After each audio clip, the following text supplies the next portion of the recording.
अगर हो सके तो अहंकार को हटा दीजिए।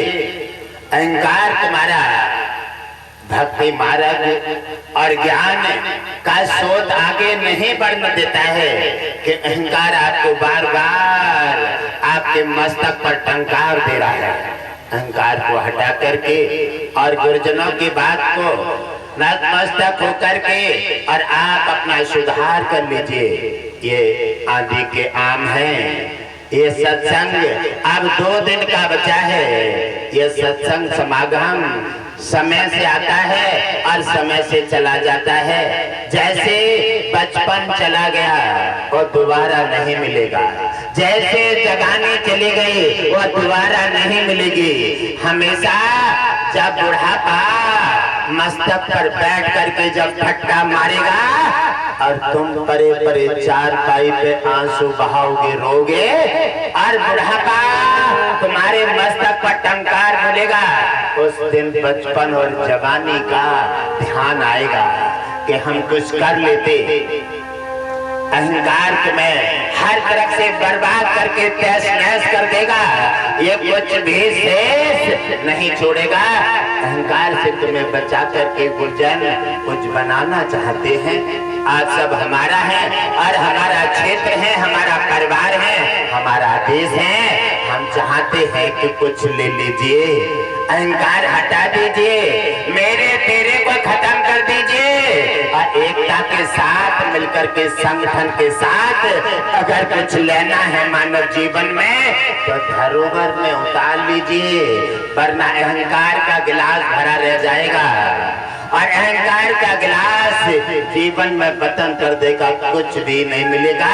ये ऐसे भयंकर भीषण गर्मी में कहाँ से संत पधारे हैं, कहाँ कहाँ से हमारे यात्री आ रहे हैं, कहाँ से हमारे कार्यकर्ता बड़ी श्रद्धा के साथ अपना अपना काम कर रहे हैं। और हमारे देवता, मैं कल के बारे में जो हमारे देवता कार्यकर्ता हैं मैं उनसे जानकारी लेना चाहूंगा। नजर मंच पाइए, मैं तुमसे जानकारी लेना चाहूंगा कि धरतीवासी तो गलती कर देते हैं, कोई बात नहीं, लेकिन आज कल जो है एक बच्चे पर जो हादसा कैसा हुआ। अरे बच्चे धरतीवासी हैं, ये तो गलती करते रहते हैं। आज तक कोई भी कील किसी बच्चे पर नहीं गिरी और हादसा नहीं किया, और कल हादसा कैसे हुआ समझ लेते हो। आप जानते हैं घटघटवासी जी का जब पारा पलटता है ना तो तख्ता यूं पलट जाता है, जानते हो।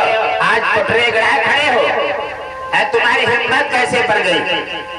हाँ, अरे ये तो धरतीवासी हैं, गलती करते हैं, मैंने तुम्हें इतनी छूट दे दी कि हादसा करने लगे। तुम्हारा ये अधिकार है सुरक्षा करना, और आज तक कोई भी हादसा, एक तक कील भी आज तक नहीं गिरी, और इतना बड़ा कैसे हुआ? ये तुम्हें अधिकार नहीं दिया है। ये मैं आज आपको छोड़ दे देता हूँ, अगली बार में मैंने कोई भी हादसा सुन लिया ना तो तुम्हारा तख्ता बहुत बैठूंगा ले जा करके, तो जिंदगी में तुम्हारा ठिकाना नहीं मिलेगा। जानते हो कि जहाँ गुरु नाराज हो गया वहाँ भगवान भी नहीं बचा सकता। जानते हैं कि गुरु के बिना ये गुरु की अदालत है, और इतना अधिकार मैं नहीं देता हूँ किसी के लिए। आज तक मैंने तुम्हें सुरक्षा के लिए छोड़ा है, मैंने तुम्हें दंड देने के लिए नहीं। ये धरतीवासी हैं, गलती हो जाती है और होती रहती, क्षमा करते रहते हैं, इनकी सुरक्षा में छोड़ा है, किसी को दंड देने के लिए नहीं। आज तो मैं तुम्हें माफ कर देता हूँ, अगली बार में कोई भी अगर थोड़ा सा भी दिक्कत हुई तो तुम्हें वहां पलटूंगा ले जा करके, जो जिंदगी में तुम्हें देखने को तरस जाओगे। समझ रहे हो? ध्यान दो और माफी मांगो, कान पकड़ो और बैठक लगाओ। चलो जाओ, माफ कर देता हूँ। आज से अलावा और जो कोई भी गलती का हादसा नहीं होना चाहिए। ये तुम्हें सुरक्षा में मैंने छोड़ा है और दंड देने के लिए नहीं। ये घटघटवासी का दरबार है, क्योंकि हाँ भगवान भी बख्शे नहीं जाते। यहाँ पर न्याय का दरबार है और आज तुम्हें क्षमा कर देता हूँ। वैसे गलती तो तुमने बहुत बड़ी की है, क्षमा करने लायक नहीं हो, लेकिन फिर भी तुम्हें एक बार क्षमा करूंगा क्योंकि तुमने कामकाज बड़े नीति नियम के साथ इस साथ कार्यक्रम का जो नियम निभाया है, आज पहली गलती की है तो मैं तुम्हें माफ कर देता हूँ। अगली बार के लिए कोई क्षमा नहीं किया जाएगा।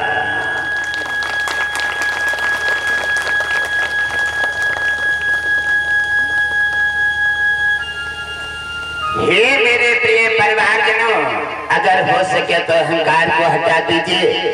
और अहंकार एक ऐसा अंकुर है, ऐसा विष है कि जिसके मस्तक पर डेरा डाल दे उसे न धर्मात्मा बनने देता है, ना पुजारी, ना शिष्य और ना कुछ पाने देता है, सब कुछ ऐसे पतन कर देता है। विष का खाया हुआ तो बच सकता है, जिसको औषधि बचा सकती हैं, अहंकार का मारा हुआ वो तो कहीं नहीं बच सकता। इसके लिए कोई औषधि नहीं है, इसके लिए कोई साधन नहीं है। इसलिए अहंकार हटा करके गुरुजनों की बात पर ध्यान दीजिए। आप सब हमारे हैं पक्षपात, लेकिन परंतु हटा करके सत्संग का आनंद लीजिए और सत्संग का पान कीजिए। तुम्हारे जीवन में खुशियों की सैलाब आएगी, कष्ट का निवारण होगा, भगवान विष्णु की कृपा बरसेगी तुम्हारा कल्याण।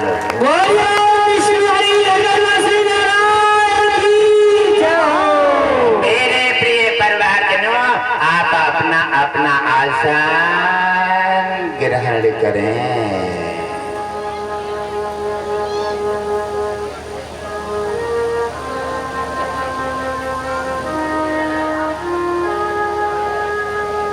ये मेरे प्रिय परिवारजनों, ये सप्रांत की माया है। सपना दो होते हैं, दो प्रकार के। एक तो सपना है आंखें खुले पर देख रहे हैं, ये जगने का सप्रांत है, और एक सोने के बाद सप्रांत देखते हैं, वो सोने वाला सप्रांत है। और दोनों ही सप्रांत सप्रांत हैं, और दोनों ही सपने में कोई भी कुछ अपना नहीं है। और दोनों ही सप्रांत के भ्रम में आकर के व्यक्ति धर्म से भटक जाता है, सत्संग से भटक जाता है, और ज्ञान मार्ग से हट करके और सप्रांत की माया में उलझ करके टूट जाता है।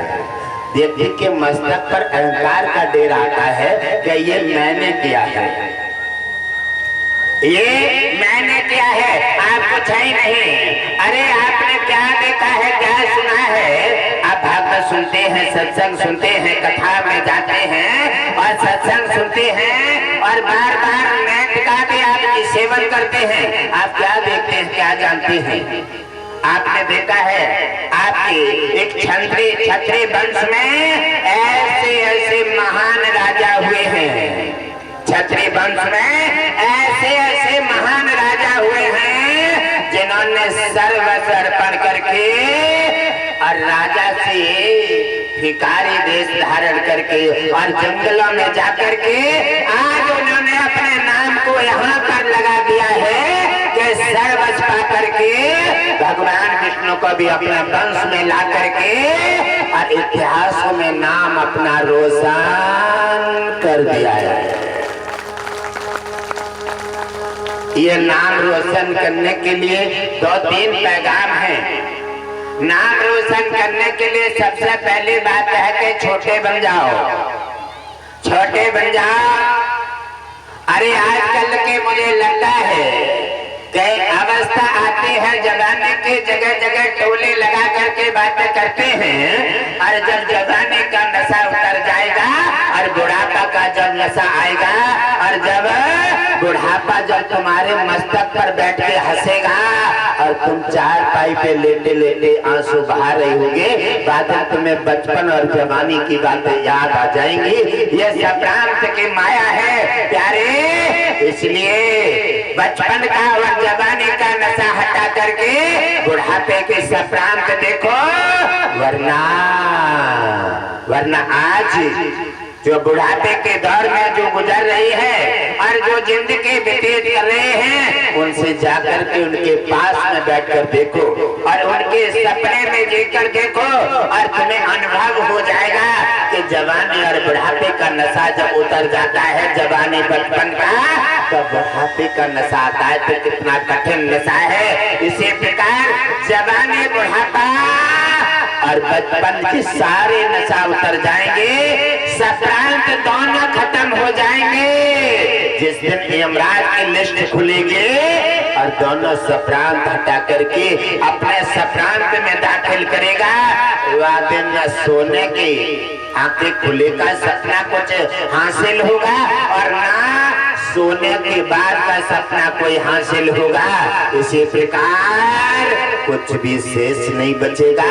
बचेगा तो केवल क्या बचेगा? आपने दान किया है, आपने सेवा की है, छोटे बनकर के आदर किया है और साधु संत महान पुरुषों के सत्संग का आपने आनंद लिया है, दान किया है, वही तुम्हारा बचेगा और उसी से तुम्हारा कल्याण होगा।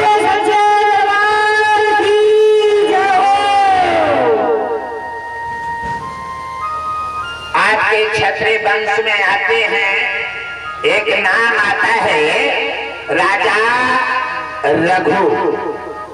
कहते हैं रघुकुल रेत सदा चले आए, प्राण जाए पर बचन न जाए। कैसे राजा थे राजा रघु?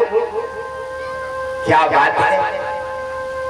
क्षत्रिय वंश की परंपरा है।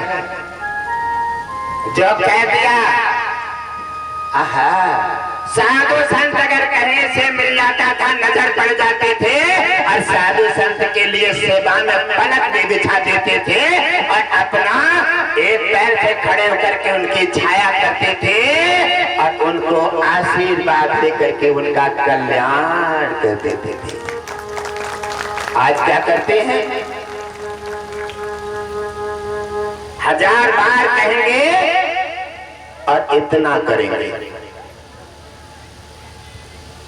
कौन बदला है?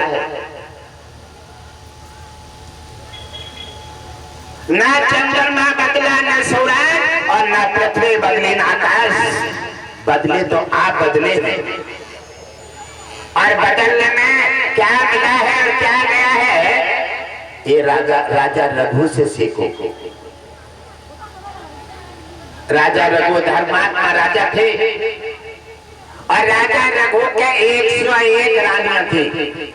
101 बड़े धर्मात्मा राजा थे जिनके राज्य में शेर और बकरी एक हाथ पानी पीते थे।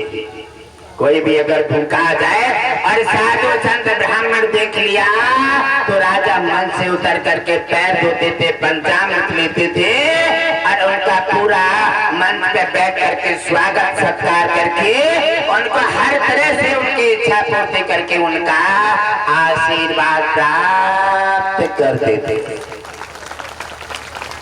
और राजा रघु क्षत्रिय वंश में थे और राजा रघु के 101 रानियां थी। एक समय व्यतीत हुआ, राजा रघु धर्मात्मा राजा थे और गंगा के बहुत प्रेमी थे। गंगा स्नान नित्य व्रत जाते थे और 101 रानियों के साथ। जब रानियों के साथ गंगा स्नान को जा रहे हैं और गंगा तट पर रानियां स्नान कर रही हैं और राजा भी स्नान कर रहे हैं, उधर देख रहे हैं कि थोड़ा सा हट करके एक ब्राह्मण स्नान कर रहे हैं गंगा किनारे। और गंगा किनारे ब्राह्मण का स्नान करके देखा, अपना अपना स्नान कर रहे हैं, अपना अपना ध्यान मगन है। क्योंकि हमारी नीति नियम है, हमारे वेद कहते हैं कुछ जगह ऐसी है जहाँ नजर ज्यादा नहीं चलाना चाहिए, जहाँ दिमाग ज्यादा नहीं चलाना चाहिए और जहाँ जिह्वा भी ज्यादा नहीं चलाना चाहिए। कोई चीजें ऐसी होती हैं गुरुजनों के सामने ज्यादा नहीं बोलना चाहिए, सीमित बोलना चाहिए। और सत्संग में ज्यादा दृष्टि नहीं डालना चाहिए, दृष्टि को सीमित रखना चाहिए। और अपने बड़े के पास पहुंच जाए या तीर्थों में जाए, हमेशा सीमित आहार लेना चाहिए, अल्पाहारी। और नजर नीचे रखना चाहिए और सभी के प्रति भाई बहन की दृष्टि डालना चाहिए, जो हमारा वेद कहता है। यदि हम वेद से हट करके अगर हम तीर्थ में जाते हैं और सत्संग में जाते हैं, 8 प्रकार के स्रोत आते हैं, 8 प्रकार के स्रोत आते हैं। और जैसे जैसे आते हैं वैसा ही फल मिलता है। उनमें सबसे प्रिय स्रोत है शुभ स्वभाव श्रोता है, ये सबसे प्रिय है। वो शुभ स्वभाव श्रोता जो है पूरे करकट को बाहर निकाल देता है, अच्छी बात लेकर के अपने में रख लेता है। इससे अपना कल्याण हो जाता है। राजा रघु ने देखा कि गंगा स्नान कर रहे हैं, उधर ब्राह्मण भी स्नान कर रहे हैं। और अचानक ब्राह्मण के दृष्टि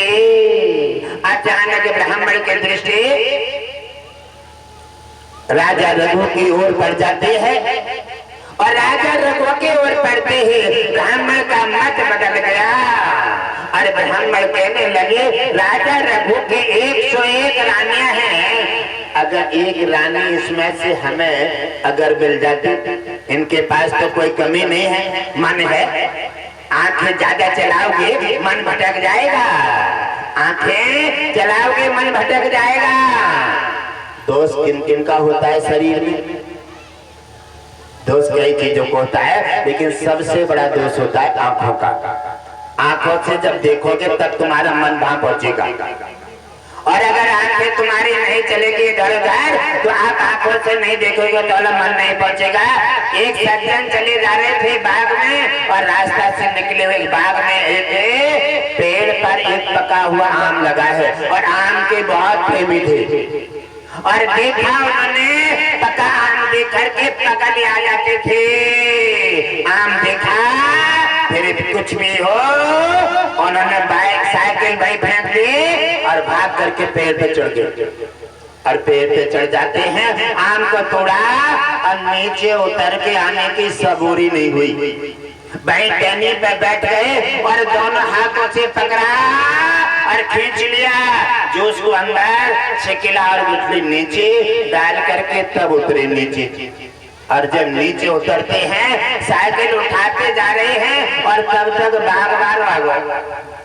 बाग उसने देखा, बाग बारे की बड़ी नजर होती है, मेरा आम पकने वाला है, और आम जो नहीं है ये कहाँ गया।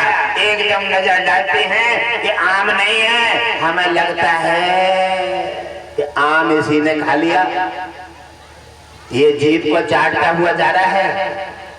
कहने लगा, भाई जरा आम किसने तोड़ा है? बोले मैंने तोड़ा है और मैंने खा लिया।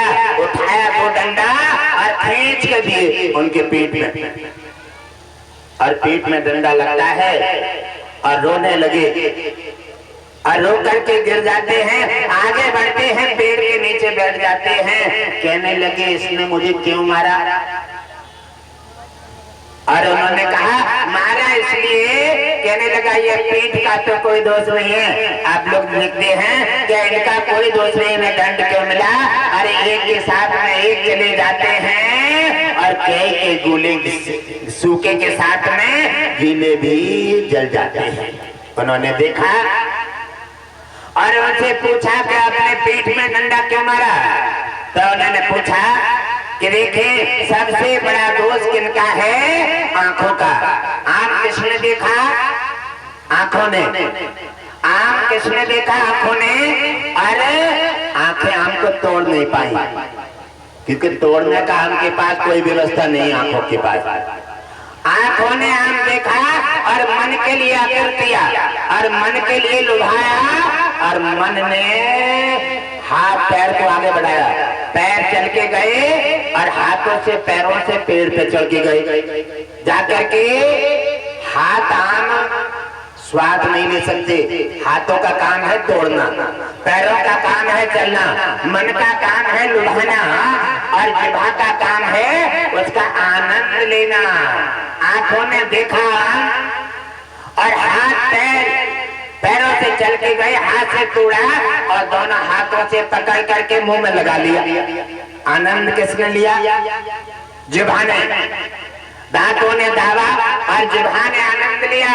जिह्वा के पास कोई गोदाम नहीं है, जिह्वा के पास कोई गोदाम नहीं है जो आम को रख ले, उसके पास कोई फ्रिज नहीं है। ऐसे स्वाद लेती है जिह्वा और रस के लिए गोदाम में पहुंचा देती है। पेट है गोदाम और गोदाम में चला जाता है, छिकला अलग और गुठली अलग। धरती किनकी हो गई? आंखों ने देखा, आंखों ने देखा, पैर से चल के गए, हाथों से तोड़ा, जीभ ने स्वाद लिया और दांतों ने दावा, यही काटा था। फिर कहने लगे तुमने पेट में डंडा क्यों मारा, आंखों को क्यों रोना पड़ा? उन्होंने कहा गलती सबसे पहले आंखों की थी, आंखों ने ही देखा इसलिए आंखों को ही रोना पड़ा, क्योंकि पेट में डंडा पड़ा और रोया कौन? आंखें। आंखों ने आम देखा पहले और आंखों कोई बात में रोना पड़ा। इसलिए कोई भी शरीर किसी प्रकार कष्ट करता है और जो गलती करता है उसी को दंड मिलता है। इसीलिए उन्होंने कहा है और इसीलिए ब्राह्मण की दृष्टि पड़ जाती है राजा रघु पर। राजा रघु की रानियां स्नान कर रही हैं, उधर ब्राह्मण की नजर पहुंच जाते हैं। ब्राह्मण का मन ही मन अपना विकार बदल जाता है, लेकिन राजा के सामने ब्राह्मण को कहने की तो क्षमता नहीं है। और राजा भी गंगा स्नान करा करके रानियों को अपने रंगमहल में ले जाते हैं और उधर ब्राह्मण भी स्नान करके अपने घर चले जाते हैं।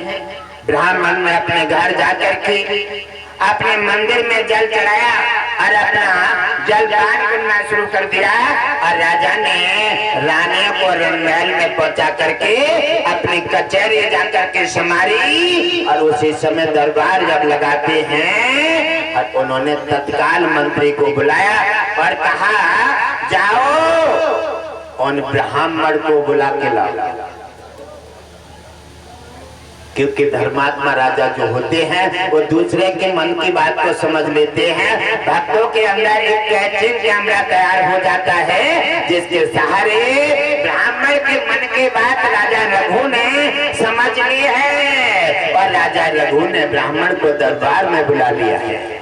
अब राजा रघु ब्राह्मण के दरबार, ब्राह्मण आ जाते हैं। राजा रघु अपने सिंहासन पर हैं और ब्राह्मण आकर के खड़े हो जाते हैं और कहने लगे राजन हमसे क्या अपराध हो गया है? कहने लगे नहीं, आप भय मुक्त हैं। आते ही राजा रघु ने ब्राह्मण को भय मुक्त कर दिया। अरे जिस राजा के सामने ब्राह्मण को क्षत्रिय ब्राह्मण और गुरु के लिए भय करना पड़े उस राजा का तो जीना ही धिक्कार है। जिस राजा के राज में ब्राह्मण और गुरु की निंदा हो और उनका अपमान हो उस राजा का तो जीना ही धिक्कार है। उन्होंने कहा हे ब्राह्मण देव आइए, आपका स्वागत है, आप भय मुक्त हैं, आप बताइए आपके मन में क्या चल रहा है? ब्राह्मण ने कहा हे राजन मेरे मन में कोई ऐसी बात नहीं है। कहने लगे नहीं, आप बात को छुपा रहे हैं। आप बताइए मैंने तुम्हें भय मुक्त कर दिया है और आज मेरा वचन है कि आज जो भी मांगोगे आज मेरी आत्मा जवाब देती है कि मैं क्षत्रियपन का पूरा फर्ज निभाऊंगा। क्षत्रिय का कर्तव्य है कि ब्राह्मण गुरु का सेवा सत्कार में आदर इज्जत में हमें सर्वस्व लगाना पड़े, फिर भी लगा करके हम वो सेवा प्राप्त करेंगे और गुरुजनों का आशीर्वाद पा करके अपना जीवन धन्य बनाएंगे। राजा रघु के वचन सुन करके ब्राह्मण का हृदय गदगद हो जाता है और कहने लगे धन्य है राजा। ऐसे क्षत्रियों का बार बार जज्बा बढ़ता है, विश्वास बढ़ता है और ऐसे क्षत्रिय का नाम उच्च शिखर तक जा करके और वेद और इतिहास में नाम लेकर के उनका नाम अजर अमर हो जाता है। नाम उनका वेदों में इतिहास में नहीं जाता, जो दोनों तरफ चाहते हैं, यानी नाम भी मिल जाए और दान भी हो जाए और दमड़ी भी खर्च न हो, ऐसा नहीं हो सकता। सुनिए राजा रघु की सीख ले लीजिए। और उन्होंने क्या पाया है आज रामायण में देखें और देखो भगवान विष्णु राम रूप में राजा रघु के वंश में राम अवतार हुआ। कितना बड़ा नाम है। आज वो रामायण में सबसे पहले बच्चे बच्चे के मुखार से सुने रघुकुल रेत सदा चले आई और प्राण जात पर वचन न जाई। यानी कहा प्राण जा सकते हैं पर वचन नहीं जाएंगे और अपने हमारी आंखें खुली हैं तब तक ब्राह्मण का निरादर नहीं होने देंगे और गुरु का मान सम्मान में सर्वस्व लगा करके और अपना फर्ज निभाएंगे और अपना कर्तव्य का पालन करके गुरुजनों को प्रसन्न करके उनका आशीर्वाद पा करके कल्याण पाएंगे। ब्राह्मण ने जब देखा कि राजा का मस्तक जो है बड़ी दया इसमें ब्राह्मण और साधु संतों की सेवा में अर्पित है, तो ब्राह्मण ने जब देखा कि ये कुछ देना चाहते हैं तो उन्होंने कहा कि मेरे मन में ये विकार आया, लेकिन ऐसा कुछ नहीं है राजन। उन्होंने कहा कि मैंने वचन दे दिया है कि आज आप जो भी मांगेंगे और मैं बिना सोचे विचारे दे करके अपना फर्ज निभा करके और अपना नाम इतिहास में ला करके अपना जीवन धन्य करूंगा। राजा रघु ने जाकर के वचन निभाया और कहा मंत्री से, कितना धर्मात्मा राजा है जो जहां सपनों की माया में खो जाते हैं वो इतिहास में कुछ भी नहीं ले सकते, और जो सपने की और जगते की माया से हट जाते हैं, सोचते हैं कि आज तुम्हारा है और कल किसी और का होगा, आज तुम्हारा है कल किसी और का होगा। वो ऐसे ही जैसे सपने में देखा हम राजा बन गए हैं, आंख खुली तो फिर बाकी वहीं खड़े हैं, और सपने की माया है और ये जगते की माया है। वो आंख बंद होते ही सपना देखा जाता है और जो आंख खुलते ही बंद होते ही सब कुछ चला जाता है। ये आंख बंद होते चला जाता है और वो आंख खुलते चला जाता है। सपने दोनों में कोई फर्क नहीं है, दोनों ही सपने कोई अपने नहीं है, ये रही है। और उसी समय ब्राह्मण ने देखा क्या राजा पुलकित हैं और ब्राह्मण की सेवा के लिए सर्वस्व अर्पण करना चाहते हैं, तो एकदम तत्काल राजा ने मंत्री को बुलाया और कहा जाओ मंत्री बाल रथ लेकर के और 101 रानियां सबको बिठा लाओ। राजा रघु ने सोचा अगर एक रानी की इच्छा है, अगर मैं एक बुला के दे देता हूँ तो ब्राह्मण के हृदय में ये रहेगा कि रानी हमें सबसे ज्यादा खराब छांट के दे दे, इसलिए ब्राह्मण को आज प्रसन्न करना है। छल कपट नहीं, छल कपट दो जगह नहीं होना चाहिए, 3 जगह। छल कपट माता से नहीं होना चाहिए, छल कपट गुरु से नहीं होना चाहिए, और छल कपट भगवान से भी होना चाहिए। अगर छल कपट जहाँ पाया गया तो न यहाँ न वहाँ, तीनों लोग 14 भवनों में कहीं कुछ प्राप्त नहीं होगा। हर जगह जीरो मिलेगा, जीरो, और जीरो मिलेगा, कोई चीज व्यवस्था नहीं मिलेगी। इसलिए छल कपट हटा करके राजा रघु ने ब्राह्मण के सामने ला करके और रानियों की लाइन लगा दी लंबी, और कहा, हे ब्राह्मण देवता, हम आपसे प्रार्थना करते हैं कि आप जाकर के और जो आपको सही लगे लाइन में से निकाल लो। राजा के मस्तक तरफ देखते हैं कि राजा सर्वस्व अर्पण कर चुके हैं। राजा के मस्तक पर कोई छल, कोई कपट, कोई धोखा और कोई अहंकार नहीं है।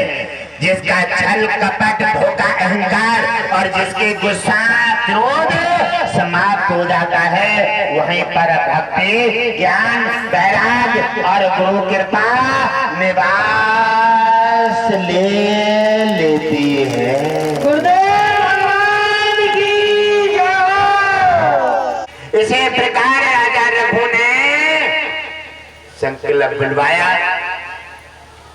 और संकल्प ब्राह्मण ने बोल दिया, और ब्राह्मण ने संकल्प बोल तो दिया, लेकिन 101 रानियां राजा ने, रघु ने ब्राह्मण को संकल्प करके दान में दे दी।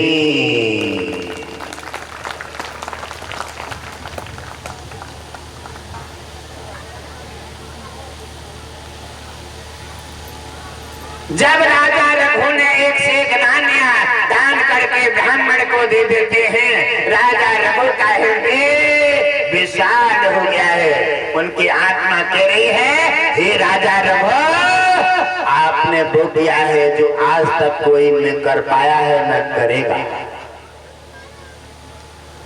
आपने यहाँ भी युद्ध, यहाँ भी धर्म जीता है और वहाँ भी जीतेंगे। तीनों लोग 14 भवनों में हमेशा सिर महार बनकर रहेंगे, और दुनिया बनाने वाला भी तुम्हारे इस दान की सराहना करके और नतमस्तक होकर के तुम्हारे वंश में अवतार लेकर के तुम्हारा नाम रोशन करेंगे।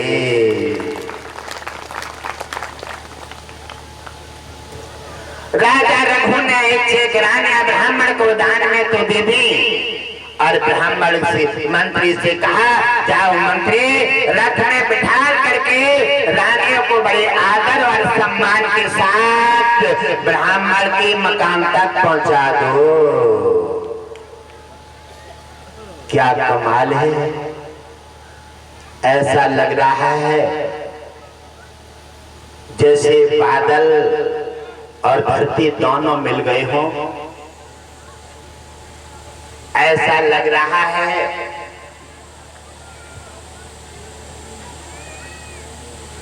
कि धर्म ने धरती और बादल दोनों का युद्ध जीत लिया है, और धर्म करके व्यक्ति की जब आत्मा आवाज देती है, तो आत्मा आवाज देती है, बिल्कुल सत्य बताती है। आत्मा है वो सीता है, और मन है वो रावण है। जिस समय उन्होंने ब्राह्मण के लिए जाकर के रानियों को जब छोड़ देते हैं, और वहां ब्राह्मण के पास पहुंची छोटी सी कुटिया है। एक ब्राह्मणी को ठिकाना नहीं है और इच्छा कर बैठे बहुत आगे की। ऐसा ही आजकल भी सपना करते हैं। अरे एक ब्राह्मणी का साधन अपना समय बोलती बंद हो जाती है। बोले ऐसा कैसे हो सकता है? 101 रानी ने किसी ने जवाब नहीं दिया। हाँ ये तो है सतयुग, क्योंकि राजा के सामने, माता के सामने, पिता के सामने, मुखिया के सामने कोई जवाब नहीं देता था। एक ने प्रस्ताव पास कर दिया, उसी का सभी पालन करते थे। यही है सतयुग, यही है द्वापर, यही है त्रेता, और जब जवाब देने लगते हैं तो यही है कलयुग। आज तत्काल जवाब देते हैं तुम्हें करना है तुम्हें कर लो, और हमें भगवान नहीं चाहिए, हम तो अपने सीधे नरक में ही चले जाएंगे। अरे जब कोई कहने की बात है, नरक भी मुश्किल मिलेगा, नरक भी बैनामा थोड़ी है, नरक भी मुश्किल मिलेगा, क्योंकि अधोगति हो जाती है, भूताने में जाते हैं, उन्हें नरक भी नहीं मिलता, उन्हें नरक भी मुबारक नहीं होता।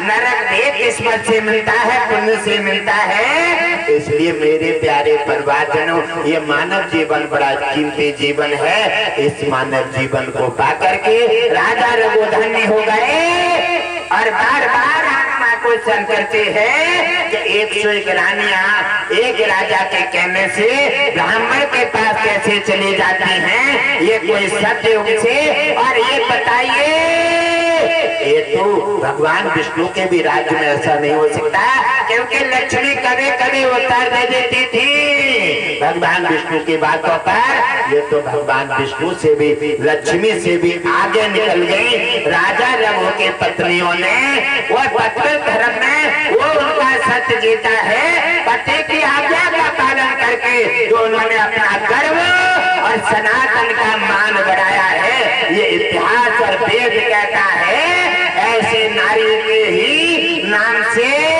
सनातन और भारत का नाम बड़े आदर से लिया जाता है। उन्हीं रानियों ने आज भारत में जो हमारे देवियों का सम्मान किया जाता है, देवी को नाम आदर से लिया जाता है, और ये नाना प्रकार से सम्मान दिया जाता है, वो उन्हें रानियों का फर्ज है। उन रानियों ने उन देवियों का नाम उच्च शिखर तक ले जाने का काम किया है, सौभाग्य सुनहरा मौका पाया है। उन रानियों ने हमारे भारत की सभी देवियों का मान आदर इज्जत बढ़ा करके उनका नाम उच्च शिखर तक पहुंचाया है। और रानियों के लिए देवी जोरदार तालियां एक बार बजा करके स्वागत कर दो।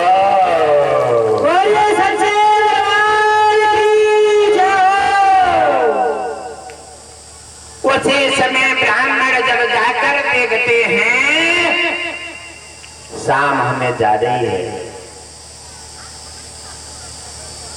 किन कोई साधन नहीं है। ब्राह्मण ने सोचा इन्हें कहाँ सुलाऊंगा, क्या खिलाऊंगा। अब सोचा है ना, पहले तो नहीं सोचा।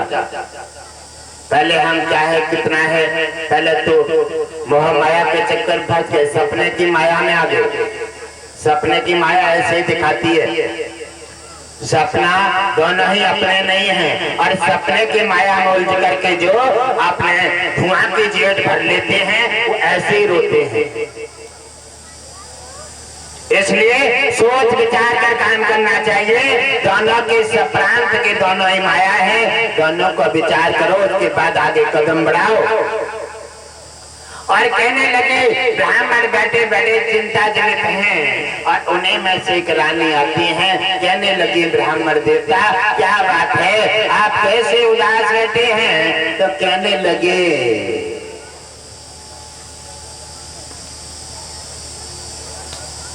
हमने बड़ी भूल कर दी है। कहने लगे आपने क्या भूल कर दी। कहने लगे हमने भूल कर दी है, इतने बड़े दक्षिणा के लिए हमारे पास कोई साधन नहीं है, और हमने एक इतना बड़ा धर्मात्मा के लिए हमने उसका घर खाली कर दिया। हम इतने बड़े स्वार्थी हो गए, हमने एक रानी ले लेते उसका घर खाली कर दिया, और राजा को हमने भिखारी बना दिया है, और हम राजा बन गए हैं। जिस राजा ने 101 रानियां देख करके तुम्हारा मान बढ़ाया है, उसी राजा के पास जाकर के ये अपना पक्ष रखो, और बोले राजा ने रानी देख करके तुम्हारा सम्मान किया है, इस समस्या का भी समाधान राजा करेगा। रानियों ने उपाय बता दिया। और रानी उपाय बता देती हैं और ब्राह्मण देवता राजा रघु के पास चल देते हैं और राजा रघु के पास जाकर के पहुंचे।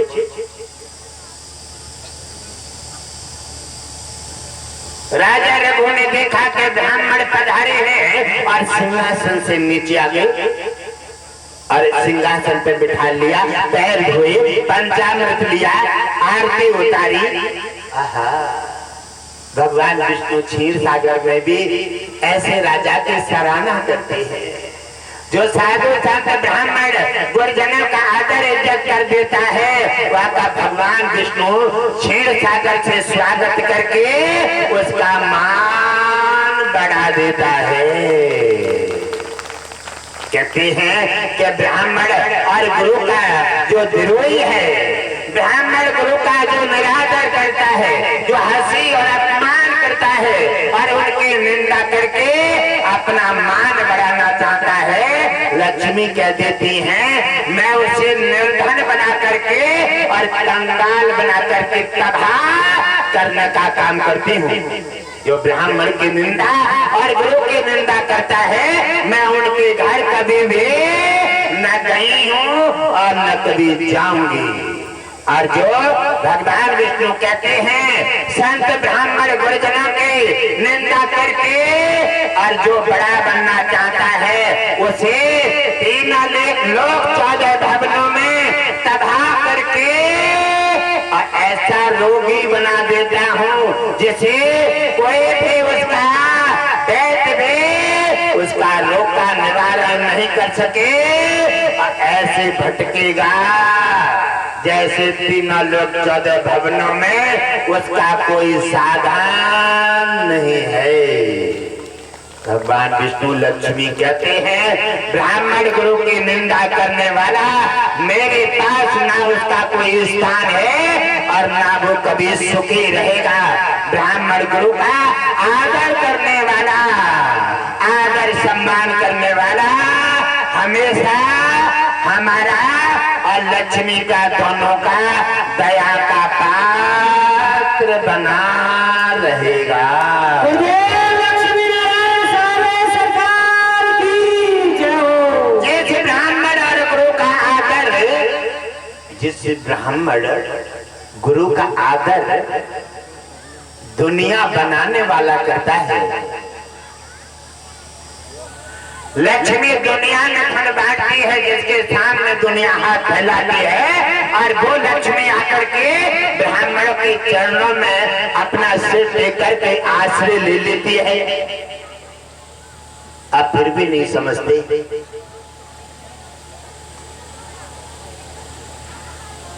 क्योंकि वो लक्ष्मी आकर के और ब्राह्मण के हृदय मस्तक में भगवान विष्णु ने निवास ले लिया है, जिसमें ब्राह्मण भृगु ऋषि ने जाकर के क्षीर सागर में विष्णु के सीना पर जाकर पैर रखा। जब परीक्षा ली उनके और एकदम लक्ष्मी खोल गई, कहने लगी ये कौन ब्राह्मण है, ये अपनी औकात भूल गए।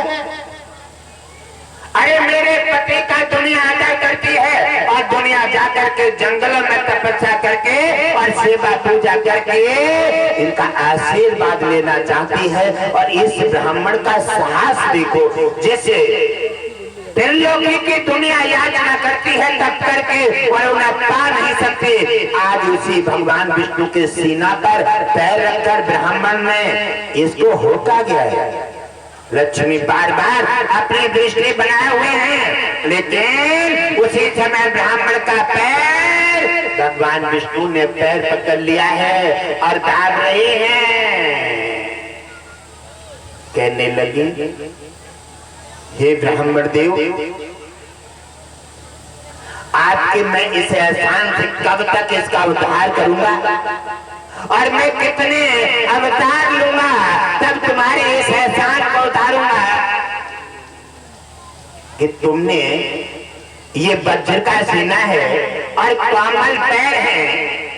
ये ब्राह्मण के पग चरण जहां भी पड़ जाएं वहां पर बड़े बड़े अपराधियों का उद्धार हो जाता पग रख करके तुमने मेरे सीना पर और जो मेरे पर उपकार किया है हे ब्राह्मण, मैं तुम्हारे ऋण से कैसे छूटूंगा।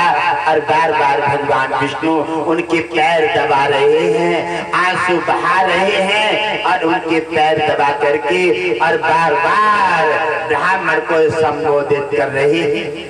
और वहीं पर लक्ष्मी बार बार भगवान विष्णु की तरफ देख रही हैं, इसी ने अपमान किया है और यही इनका सम्मान कर रहे हैं। लेकिन लक्ष्मी ब्राह्मण की कदर नहीं समझ पाई। जब प्रहार हो जाता है, जब गिर जाते हैं और उसके बाद हंसते हैं, उसके बाद तो भुगतान करना पड़ता है। लक्ष्मी ने बार कर दिया ब्राह्मण पर, क्योंकि ब्राह्मण के पावर लक्ष्मी नहीं समझ पाई। लक्ष्मी ने सोचा कि हमें पावरफुल है दुनिया में, इसलिए ब्राह्मण तुच्छ है, इसलिए ब्राह्मण को अश्राप दे दिया और कहा कि तुमने मेरे पति का निरादर किया है, मैं तुम्हें अश्राप देती हूँ कि कर्मकांडी ब्राह्मण जितने भी हैं वो हमेशा गरीब रहेंगे। मैं तुम्हारे घर नहीं कभी भी जाऊंगी।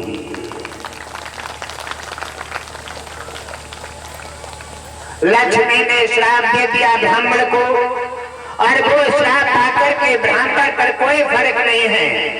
हमें क्या फर्क है, खाना नहीं मिलेगा, वृक्षों की छाल खा के गुजारा करेंगे।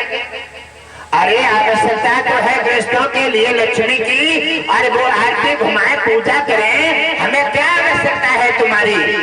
अरे लक्ष्मी, हम तुम्हारे पीछे नहीं, आप हमारे पीछे घूमेंगे। और ब्राह्मणों ने ऐसा करके दिखाया है। और उसी समय देखा कि लक्ष्मी ने अश्राप दे दिया है ब्राह्मण को। भगवान विष्णु ने देखा कि कहीं ब्राह्मण का मस्तक न बदल जाए, और ब्राह्मण का मस्तक बदल गया तो जो भी कह दिया तो हमें फिर से कहीं न कहीं भटकना पड़ेगा। लक्ष्मी की तो कोई बात नहीं है, क्यों इनकी तो चल जाती है, लेकिन हमारी दुर्दशा हो जाएगी। इतने में तत्काल भगवान विष्णु कहने लगे, हे ब्राह्मण देवता, पैर पकड़ लिए, हम तुम्हें वरदान देते हैं। क्या वरदान दिया? कहने लगे, हम तुम्हें वरदान देते हैं, हम तुम्हारे हृदय मस्तक में हमेशा निवास करेंगे।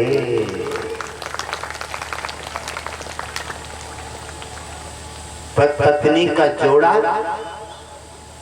बिछुड़ गया, क्योंकि पत्नी का हेल मेल नहीं तो घर कैसे चलेगा। पिता ने डांटा बेटा, माता ने पक्ष ले लिया। माता ने डांटा, पिता ने पक्ष ले लिया। अरे तुम संतान सुधरने कर दोगे, संतान सुधरने नहीं दोगे, क्योंकि एक डांटेगा एक संभालेगा, एक डांटेगा एक संभालेगा। मतलब सहयोग देता रहेगा, मतलब संभरने नहीं दोगे। परिवार में मतलब है, माता अगर बेटे को डांट रही है तब किसी को भी उस समय सहयोग नहीं देना चाहिए। अलग हट करके जब बच्चा हट जाए उसके बाद में समझा देना चाहिए कि बच्चे को ऐसे नहीं मारते। अगर आपने उसी समय बच्चे का कोई सहयोग दे दिया तो बच्चा सिर पर चढ़ जाएगा, बच्चा सिर पर चढ़ के बिगड़ जाएगा। वो किसी प्रकार से तुम पर फिर किसी हाल में नहीं मानेगा। ऐसा ही हमारा धीरे धीरे परिवार दिन पे दिन बिगड़ते चले जा रहे हैं, और एक समय एक कोई न कोई सहयोग दे देते हैं। हमारी पीढ़ी दिन पे दिन बिगड़ते चले जा रहे हैं। इसलिए सत्संग का सेवन करना जरूरी है, सत्संग से जुड़ना जरूरी है। ये बातें सत्संग में मिलती हैं और इसी से परिवार के कल्याण हो जाते हैं।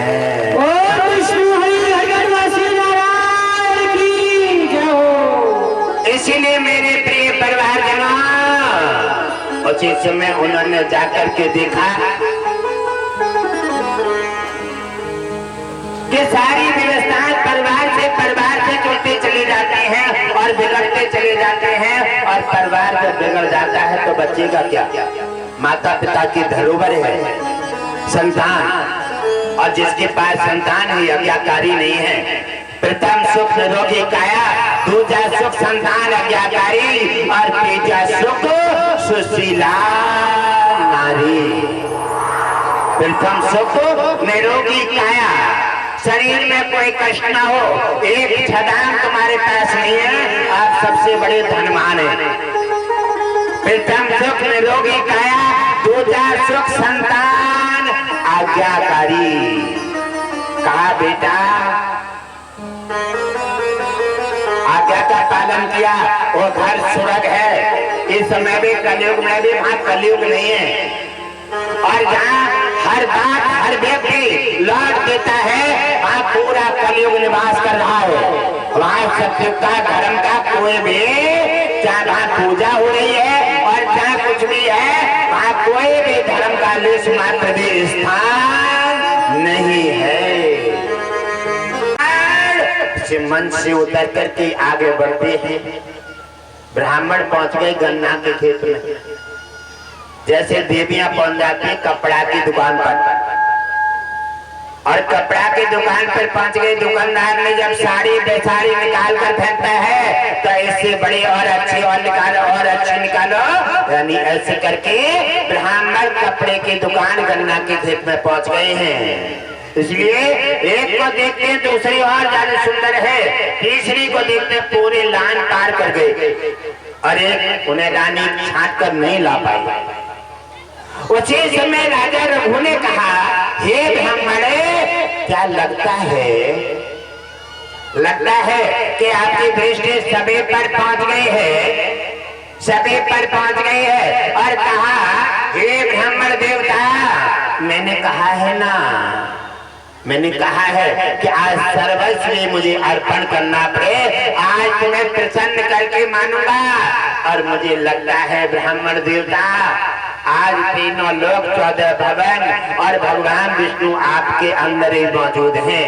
आज मुझे तुम्हें प्रसन्न करने में जो आनंद मिलेगा वो भगवान विष्णु को भी पाने में आनंद नहीं मिल सकता। राजा रघु ने देख लिया ब्राह्मण की तरफ और कहा, जल हाथ पे रखा, ब्राह्मण से कहा, ब्राह्मण संकल्प बोलो, और ब्राह्मण ने बिना विचारे संकल्प बोल दिया। बिना विचारे वो करे और फिर पीछे पछताए, और बोले पेड़ बबूल के आम कहाँ से खाए।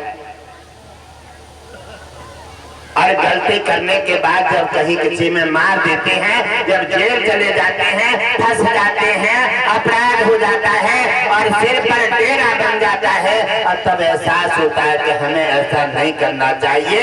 इसलिए अपराध करने से पहले आपका मन नहीं रुक रहा है, गुस्सा नहीं रुक रही है, इसलिए गुरुजन कहते हैं, गुरुदेव कहते हैं, घटघट बाजी जी कहते हैं, अगर क्रोध तुम्हारे बस में नहीं है तो सत्संग से जुड़ जाओ, नामदान ले लो, और अगर गुस्सा आ रही है तो गुरुदेव के हवाले करके, और गुरुदेव के हवाले कर दो, और गुरुदेव के हवाले गुस्सा जब पहुंचेगी तो गुरुदेव चुंगल में दिख करके गुस्सा को नतमस्तक करके शांत करके शांति प्रदान करेंगे, और उसी से तुम्हारा कल्याण होगा। गुरुदेव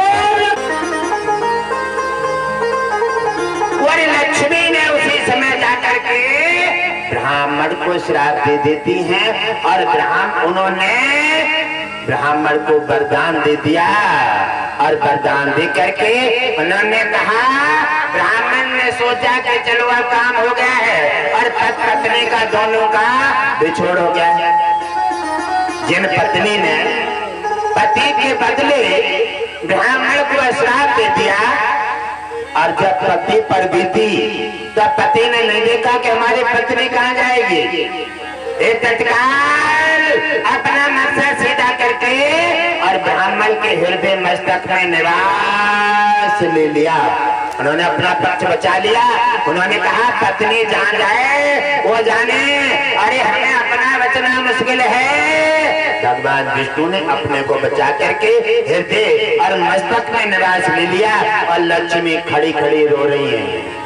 कहने लगी अब हम तो अनाथ हो गई, ना तो पति की नहीं और ना ब्राह्मण के, अब तो कितों की ना है, इनको ऐसा दे दिया है और पति देव ने ब्राह्मण के हो गए, जिनके पीछे लड़ गए आज वो हमारे नहीं। इसी प्रकार जब बार बार रो रही हैं, आंखों में आंसू भरे हुए हैं, और यहाँ फर्क आता है पंडित का और ब्राह्मण का। यहाँ अंतर है, पंडित में और ब्राह्मण में जमीन आसमान का फर्क है। ब्राह्मण अलग है और पंडित अलग है। पंडित का मतलब है हर जगह स्वारा, मेरा पेट हाओ और मैं ना देओ खाओ। पंडित का मतलब है कि जो भी है लाते जाओ और हर समय स्वार्थ का पासा फेंकते जाओ। ये है काम पंडित का। पंडित का काम है हर समय जो भी बात करेगी लालच की, जो भी बात करेगी स्वार्थ की, जो भी बात करेगी मतलब की, और जो भी बात करेगी पेट भरने की। और ब्राह्मण का मतलब है उसे ना पेट भरने से स्वार्थ है, वो हमेशा न्याय की बात करेगा, धर्म की बात करेगा और हमेशा पूरे देश को अपना परिवार मानते हुए अपना ब्राह्मत्व का पालन करेगा। ये है ब्राह्मण। अब भगवान विष्णु ब्राह्मण के हृदय मस्तक पर पहुंच गए हैं।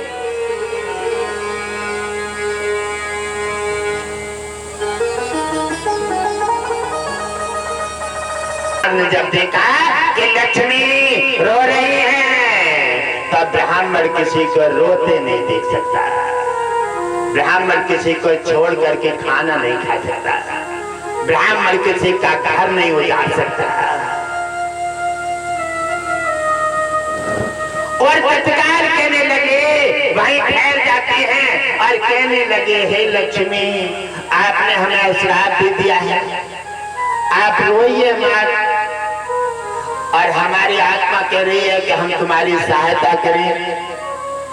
और हे लक्ष्मी हृदय मस्तक में तो भगवान विष्णु का निवास है और मेरे पास तो केवल पैर बचे हुए हैं। और हे लक्ष्मी अगर आपकी इच्छा हो तो मैं पैरों में तुम्हें अनुमति प्रदान कर देता हूँ। भगवान विष्णु मेरे हृदय और मस्तक में हैं और मेरे पैर बचे हैं। और हे लक्ष्मी अगर चाहो तुम्हारी इच्छा हो तो ब्राह्मण के पैरों में निवास लेकर के और अपना कल्याण पाओ। बोलिए भगवान की जय। ब्राह्मण विशाल हृदय ने जिन लक्ष्मी ने ब्राह्मण को श्राप दे दिया और वो ब्राह्मण विशाल हृदय ने लक्ष्मी को पैरों में रहने के लिए आश्रय दे दिया, आश्रय दे दिया। कहा आप हमारे भारत की नारी हैं और हम कभी भी नारी को रोते और बिलखते देख करके, तरसते देख करके और हम छोड़ करके नहीं जा सकते, क्योंकि हम ब्राह्मण हैं। हम हमेशा नारी का आदर और सम्मान सत्कार दे करके नारी का मान बढ़ाते हैं। उसी समय लक्ष्मी ने ब्राह्मण के पैरों में रो करके गिर जाती हैं और ब्राह्मण के पैर पकड़ लिए और कहा हे ब्राह्मण आप बड़े धन्य हैं, हमने तुम्हें श्राप दिया और फिर भी इतने उदार हैं, आपने फिर भी हमें अपने चरणों में रहने के लिए आश्रय दे दिया, इसलिए आप उदार हैं। और हम वरदान देती हैं आपका वहाँ पर आपकी कृपा, और जो भी जहाँ संत ब्राह्मण का आदर इज्जत और सम्मान रहेगा वो घर हमेशा लक्ष्मी की कृपा से भरा पूरा रहेगा। बोलिए संत भगवान की जय। संत ब्राह्मणों का आदर और सम्मान किया जाएगा, वहाँ लक्ष्मी पूरी तरह से कृपा करेगी और वो घर धन से भरा पूरा रहेगा। भगवान विष्णु ने वरदान दिया, जो ब्राह्मण गुरुजनों का आदर इज्जत और तलपों के बिछा करके उनके सम्मान के साथ भाव के साथ सेवा करेगा, वो परिवार लक्ष्मी और भगवान विष्णु का हमेशा कृपा का पात्र रहेगा। वो परिवार यहाँ भी भरा पूरा रहेगा, सुख शांति रहेगी, मन वांछित फल मिलेगा, गुरु कृपा बरसेगी और वहाँ पर भी आनंदित रहेगा। बोलिए लक्ष्मी नारायण भगवान की जय हो। भगवान विष्णु ने कहा वो सज्जन अज्ञान है, जो ब्राह्मण गुरु की निंदा करके और जो शंकर के, दुर्गा के, हनुमान के, काले के और राम के, कृष्ण के, विष्णु के और लक्ष्मी की कृपा पात्र बनना चाहते हैं, वो अज्ञान है। बिना ब्राह्मण के, बिना गुरु की कृपा के कोई भी शक्ति किसी पर प्राप्त नहीं हो सकती, क्योंकि गुरु सर्वशक्तिवान है। बिना गुरु के भगवान विष्णु, लक्ष्मी और किसी देवता की कृपा ना मिली है और ना मिलेगी। इसलिए गुरु सर्वश्रेष्ठ है। भगवान विष्णु और लक्ष्मी ने उनके चरणों में सिर रख करके प्रणाम करके और गुरुजनों से आशीर्वाद लेकर के और अपना कल्याण पाया है। गुरुदेव लक्ष्मी नारायण सर्वे सरकार की जय हो।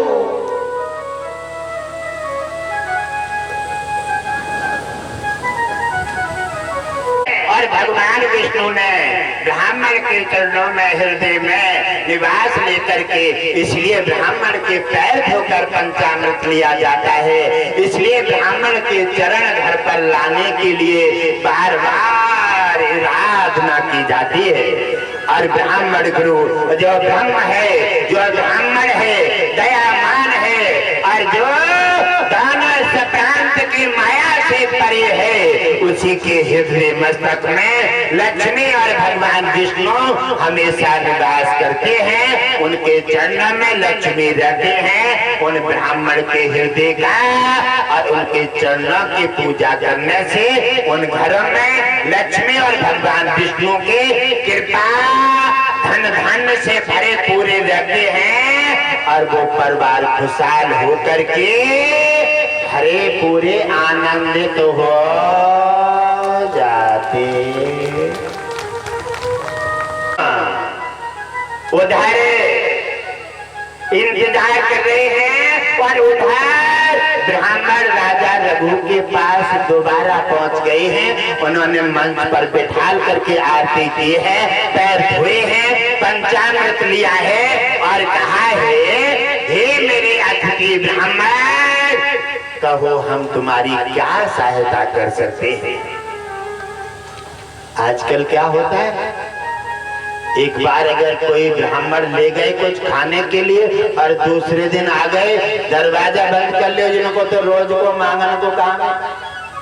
अरे आप दानदाता हैं, आपका दरवाजा नहीं बंद होना चाहिए, आप बांटने वाले हैं, आप तो ब्राह्मण की सहायता के लिए हैं, सेवा के लिए हैं। भगवान विष्णु ने बनाया है आपको जिसलिए और जिस काम काज के लिए बनाए हैं, आप ब्राह्मण की सेवा सत्कार में, गुरुजनों की में हर समय तत्पर तैयार खड़े रहना चाहिए। वही क्षत्रिय का जीवन यहाँ भी और वहाँ भी धन्य है। वही क्षत्रिय राजा रघु की भांति पूजनीय ऋणी और सम्मानित है।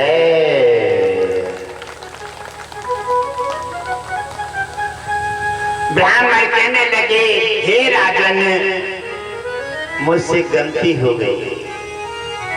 अगर ब्राह्मण कहने लगे किसी के पास कि मेरे से गलती हो गई, इतना कहते ही अगर गुरु कहने लगे किसी शिष्य के पास कि हमने तुम्हें डांट दिया, हमसे गलती हो गई, इतना कहते ही 1000 गौएं मारने का शिष्य पर पाप चढ़ जाता है।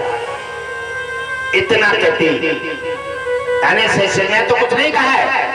शिष्य ने कहा और गुरु ने कहा कि हमने तुम्हें वैसे डांट दिया और हमसे गलती हो गई।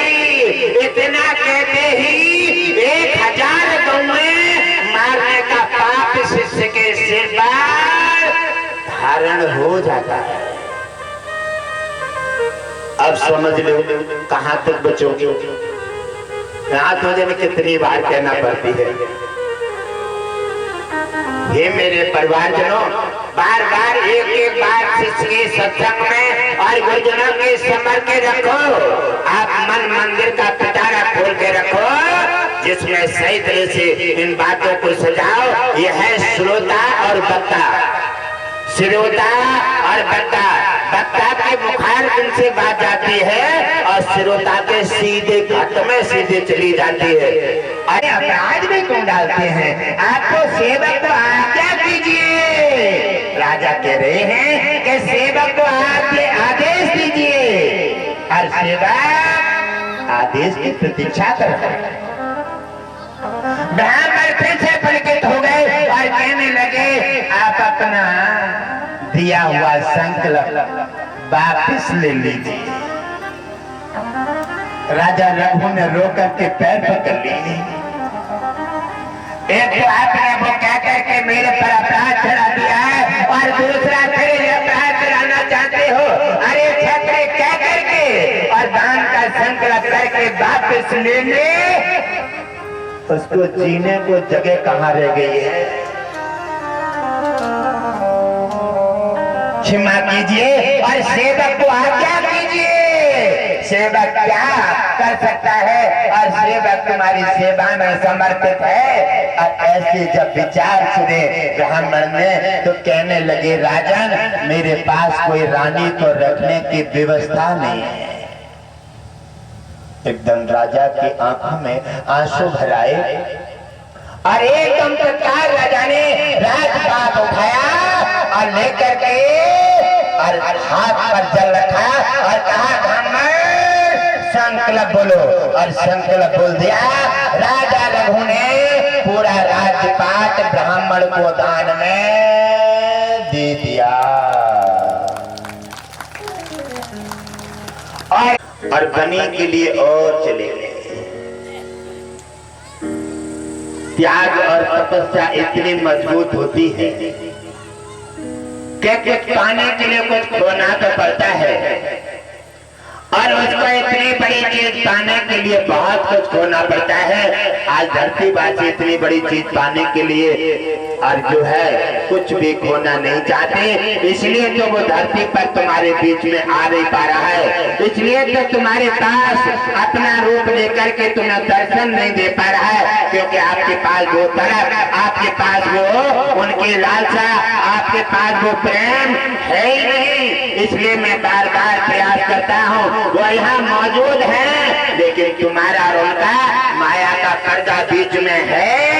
आप उन्हें देख नहीं पा रहे हैं, वो तुम्हें देख रही हैं, क्योंकि वो कहते हैं, हे गुरुजनों, इन मेरे प्रति इनका तरफ और भाव और श्रद्धा वो लगन है ही नहीं। और बिना श्रद्धा लगन भाव के मैं कहीं जाता नहीं।